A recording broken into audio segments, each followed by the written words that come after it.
Hello, good morning, ladies and gentlemen.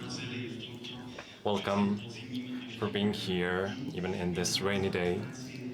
Welcome to the FutureEdu conference. We will invite the first foreign guest, John Moravec, who will present his own study that was prepared for today's conference. It will sum up the knowledge of experts, and it will be the stepping stone for the future debate on development of education. So first, let's welcome the independent consultant, John Moravec. I think I was trying to figure out how long I can hide in the back there, so it's really nice to be back in Prague. My first time here was 30 years ago. It was a very interesting experience because I got to experience the education system in the very old paradigm, but in a moment was starting to transform towards something quite new. And now we're at a period where I think we're seeing many pressures to develop towards something even more future relevant as well. We performed, to get a global sense, we performed a meta-analysis of recent academic literature. So we looked at 1,155 peer-reviewed academic articles, and these were published between January 1st and June 5th, January 1st, 2020 and June 5th, 2022, so almost 2.5 years. We looked in the areas of disruptive technologies, and through the academic databases of the World of Science, of Scopus. And then we performed a network analysis to kind of look at, so what are the key trends, using keywords, but also using the key trends between the articles. And then we dove in deeper to really try to get a sense of what's going on. So, muy nazor. None of this is new, okay? This is a reflection of the academic literature. When we did, from the scope of the research, we went in, see what are academics writing about? What are the top thinkers in peer-reviewed journals? What are they publishing? None of this is really mind-blowing. Now,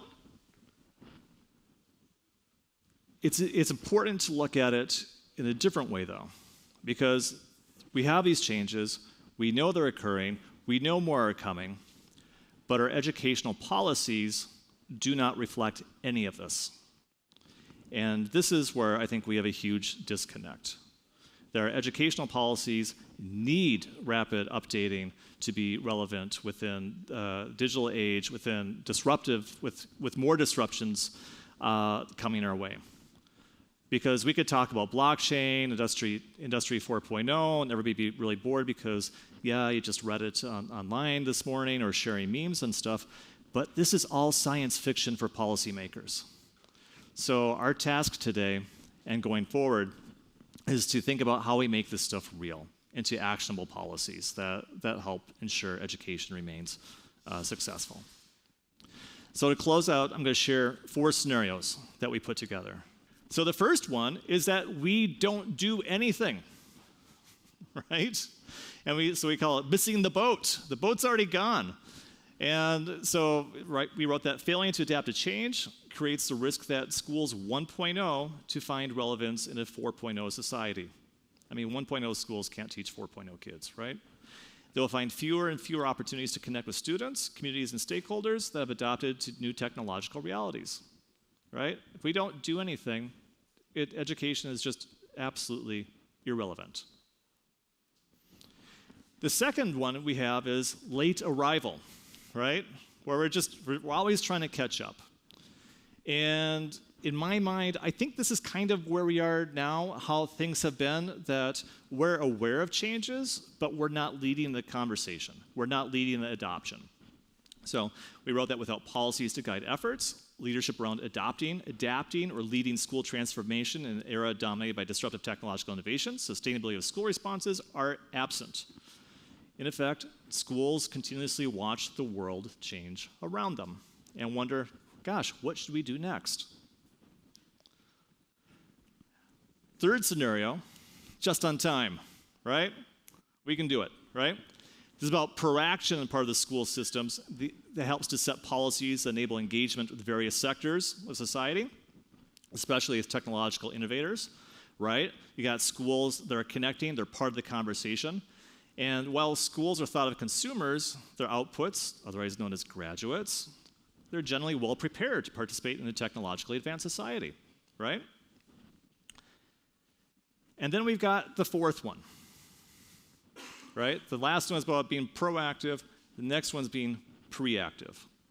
Preaction means that we know that kids entering school now won't be able to work at Škoda when they graduate, right?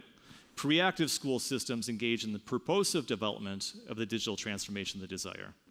And so they take an anticipatory approach. That is, the schools themselves start to act like futurists, right? And really prepare for different mindsets, for being able to adapt to new realities, but also identifying out prospective technologies and trends that will emerge so we know how to adapt our thinking and our training to help also impact the development of a broader socioeconomic system. I want to thank John for his work.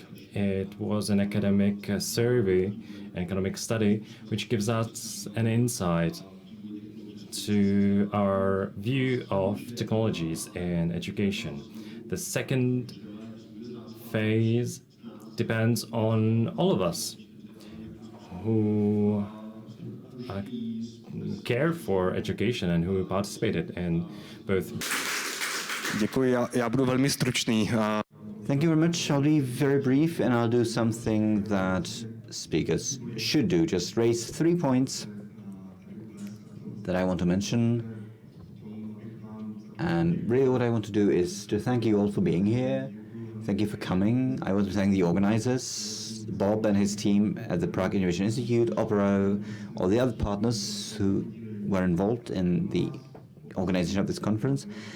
And because we have the brain trust of education in the Czech Republic here, and perhaps for all of Central Europe, the last time we met here, we talked about how the COVID crisis managed to give a boost of energy to the Czech educational system. And you can see this in the data.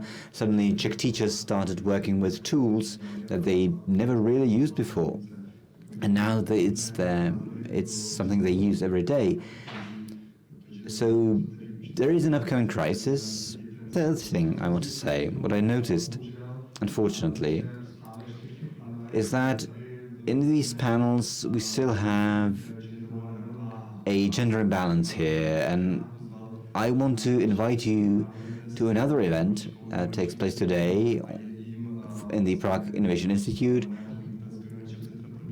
and the Innovation Center in the Institute, which is the next edition of the Prague Innovation Mixer, which is from 5 o'clock, I think, at the Škoda Palace. And there we'll talk about the position of women in the academia. So I want to invite you there.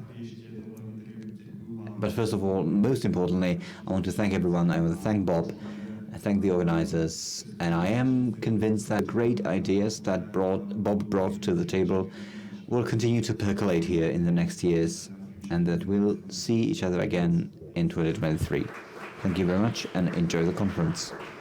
What is your personal or academical stance? What do you think about the John study, and what is your opinion about the technologies in education or education going on forward on technologies? Please, Claire, you are the first who can answer. Yes, thank you. Yes, and Alexis was so nice to translate a bit of the discussion beforehand to me.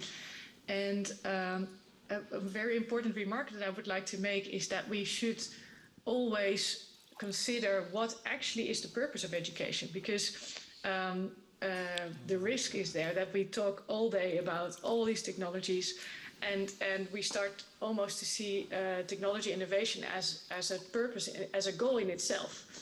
but I hope we can reflect, all of us, also here the audience, and I unfortunately can't see you, but please reflect yourself on what should be the purpose of education.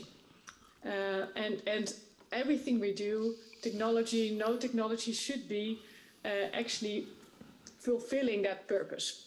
I think that the real optimistic thing is that we have a chance to come together as a community and communities to discuss these things and also bring forth ideas and policy ideas that could be practically implemented. How do we empower teachers? How do we adjust funding formulas? Do we want to? How do we want to adjust the maturita? How do we integrate Plan 2030? Do we want to force kids to decide what they want to do for the rest of their lives when they're 13 years old? We could start discussing these things and start pushing forward some policy ideas. But the steps to take are clear. More education, better education, more equal education. So that we do not fall short of the requirements of the future and so that we do not waste individual talent. The challenge, of course, is that the economic resources available for the public sector have been scarce for a long time, and the situation does not seem to be getting easier.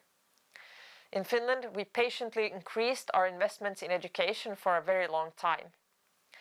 Between the 1960s and the early 1990s, we rose from international mediocrity to having the young adults with the highest educational achievement in the OECD. But that rising path of investment came to an end during the depression of the 1990s. Since then, the investment in education has been on a slowly declining path, which is partially responsible for the long stagnation of our education level to levels below the OECD average. Now, the mood has changed, and there is increasing national recognition of the growing need for more education. But some of the threats may be hidden. So my question is, what do you see as threats? More or less visible threats of the interconnection of physical and digital living. And we should put focus on children, because these children were born in this world and they see the digital world as something natural. And adults are sometimes not able to teach the children how to navigate in the digital world. So let's start with ex-Google, Daniel. This was also my role in Google. I was charged with creating educational communities. I am co-founder of a global educator group. We were a punk team, a non-profit team within corporate. We were a technology group, but what we did is to prevent dehumanization through technology. I think technology can give us the opportunity, the possibility to be human. My kid is great in communicating while playing PUBG or other games. I think he's even better in communicating. But then his GP tells me that his backbone is crooked. So the threat I see here is the dehumanization. Ashka, what about you? The first thing that comes to my mind is that technologies bring many illusions, which in reality are a hidden threat. One of them is anonymity. In internet debates, everybody feels that they are anonymous thanks to their hidden identity. However, this anonymity is illusionary. It's an illusion because we leave some traces. And a lot of people don't see this, don't see through this, that each and every action have an impact in the real world. Second thing is the misunderstanding that we see here. Currently, you are at a stage where technologies are a natural part of children's lives. However, for our generation, these technologies only came about later, and we are unable to understand that these technologies are something very natural for the children, because we're unable to see technologies through the children's eyes, and we are being overprotective. And that's why there is tension and misunderstanding among generations due to this. And now I have Michal Šebek from the Czech University of Technology talking about the vision. I'm here to talk about how do we educate for the digital era and so on.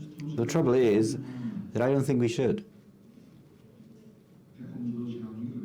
None of the organizers fainted, that's good. But it's not because I'm too old-fashioned, no, quite the opposite. That's not enough. Why should we educate for Industry 4.0 and not 6.0 or 10.0? I think that we should educate for the future. Because children, students will live mainly in the future.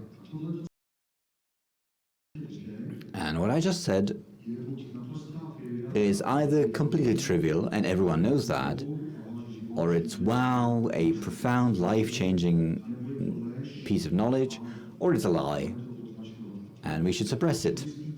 So which do you think? Well, depending on the position of our society, it seems to be that the last is true. It's a lie, because what are the arguments concerning education? Some people say, well, back when I went to school, or I never needed this or that, and it was useless learning that, or, and that's not much better, companies today need X, Y, Z, we need more drivers. Yesterday it was miners. We really should be careful about that. We should not start listening to companies when we deal with education, because their specific needs. Don't they realize that education takes years? 10 or 20 years? Like, who cares that you don't have drivers today? If you change the curriculum, the first drivers you get are in 20 years, and there won't be any drivers in 20 years. And that's not a joke. It's not so long ago that mining was introduced as an education program with huge support from companies. And even before they finished studying, we closed all the mines. But the organizers, I think, meant it well when they invited me. Let's teach at least for 4.0. And not for Empress Maria Theresa from the 18th century. That's probably what they meant, okay? These are my grandchildren. Unless something unexpected happens, they will probably be alive in the year 2100. And I really want us to give them an education that will last for that long, to make them protected, future-proof them for whatever happens. Because they are all humanities guys. So I will let them get to future. What about Luboš? Yes, I agree 100%. I just want to add a few things. Education 1, 2, 3, 4. It has been already described. What you have described is education 3.0. And also there are definitions for education 4.0. If there is someone who thinks that the situation that we have now is okay, they will not be able to prepare for the future. But however, I want to say another thing. I have the impression that we will lose our humanity if we are able to plug a cable into our head and download what the others have learned and upload what we have learned. This is a vision of knowledge economy where people will be able to share their know-how. Did you see the few episodes of Black Mirror where they use this context? This could also be in Star Trek, in 7 of 9. You could see it in the past. I don't know if Star Trek should be an inspiration for us. Yes, I don't think so. What about you, Sarah? I think you were great speaking about this. During COVID, I participated in many conferences on education.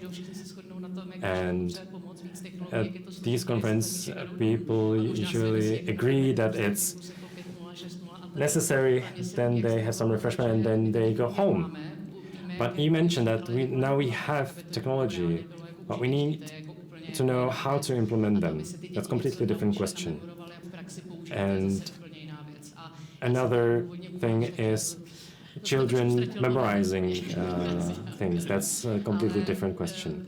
I also come from the humanities background. And now we mentioned the cables plugging into our heads. We don't have a lack of technology or information, but the problem is synthesis of this information. Children need to be able to compare data from different environments and to create their own image, not only based on the idea of school, but how the students themselves are able to synthesize. This is the basis for the future. We know that the future will be chaotic, and we will need to be able to navigate through this, and everyone will use different tools. So the liberty of which tools we choose and which information we draw upon, this will be essential. So what would you say to defend yourself, Mikhail? I don't want to apologize to all the humanities guys, but if you only could hear what my colleagues from technical university think about art, you would be appalled. I think this only shows how harmful specialization in STEM or in humanities is, well, how harmful it is. So now we need specialized educators. Entertaining discussion. Before I say goodbye, I want to thank the organizers, which is Opera, the Prague Innovation Institute, the National Pedagogy Institute, and Aspen Institute. So 3 institutes. The main partners were Prague, T-Mobile, and the Česká spořitelná Foundation. The partners Lenovo, Czech Prague British International School, bakaláři, Smíchovská střední, průmyslová škola a gymnázium. The main media partner, Hospodářské noviny, media partners, řízení školy and Pressloviny. Conference was organized in collaboration with Učitel naživo, Edu Změna, Česko Digital, Red Button Edu, and Global Teacher Prize. And now it's up to Bob to give us a summary. I'm sure he's full of bursting with impressions from all the panels, all the keynote speeches, but 2 or 3 key learnings, headlines, newspaper headlines. What do you have? What's the conclusion of today? I'll start with the last thing we've heard. We have everything. That was nicely said. We have all the tools. We don't know how to use them. We have a digital infrastructure, which is enough. I'm sure it could be improved. We have the resources to remove inequality. We have the resources to develop education very quickly where all of us here in this room want to have it, but we don't use these tools, these resources, and that's the main problem. So we need to learn to use resources. We need to find the confidence, the determination to use them. That's important. I also want to point out what Lee Anderson said. Investment in education is expensive. Of course it is. Look at the budget of education. It's the second largest chapter in the budget of the Czech Republic. But ignorance is so much more expensive, and this can be seen in so many parameters that you can measure. Look at the countries that have clearly more developed education system. They are almost always more satisfied and have a stronger democracy. That's also very important. And finally, I want to come back to the very first international panel when we talked about, and in the next panels as well, we talked about the need for confidence, trust, optimism. And it's not just trust in the teachers and that they are able to change. We need to share the optimism with the young generation, which is what I want to call for here. If surveys tell us that the current adult generation doesn't think that the future will be better, well, we can't expect that in an atmosphere like this, the future, the upcoming generation, will hope for a better world. This belief, this faith in the future is so much important. if you look at all the doom and gloom around us, if you look at all the richness of technology, what you need is faith, the hope for the future, the hope that we will prosper, that we can profit in various senses of the word. And that is important, because once we lose that, there is no future. There is no future, and you can't expect any meaningful vision. And do we have something we want from the next year of this conference? Let's say 1 year from now, when we meet here again, what can we do so we'll be satisfied? I actually was thinking about this. I do hope there will be a next year. This is not just up to us, it's also up to whether we'll able to find such a broad spectrum of partners, because it really is great that we've been able to join forces like this. That's one thing. The first important factor, whether we manage to keep that, and I hope we can. And if we have another conference, we should or could perhaps direct it more towards the kind of provocation that Mikhail did here, because that's exactly what he said. The most important thing is that you need a creative conflict, which is not about arguing with the other person, but to stimulate the imagination. Maria said this, I think, that our imagination is not enough. Maria Hermanova, the digital anthropologist. And if it's not enough, if our imagination is not enough, we need to stimulate it. We need to give it the impulse to move forward. And that's important. That's an important factor. Another important factor is to come with specific projects, such as Marv's school and other projects that could help, could provide inspiration on how to develop education, how to develop it further, while also being in touch with the representatives of the institutions whose job it is, and to tell them, look, here it is. Here are your good practice examples. So what have you done? What have you done to systemize and replicate these good practice examples? So again, let's put this together, create an amalgamation where we say specific things to people who can spread it throughout the system. Thank you very much for the summary, Bob. Thank you very much on behalf of the organizers. I want to thank Eva Šálková, who was in charge of the whole thing. I thank every one of you for listening, including those who are watching us online. And those of us watching us online, well, I feel sorry for you, because those people who are here will now have a glass of wine and a small refreshment. So perhaps next time come in person to enjoy that as well. It's been an honor. Thank you very much for coming. And our thanks to Michal Dosypal for being the host today.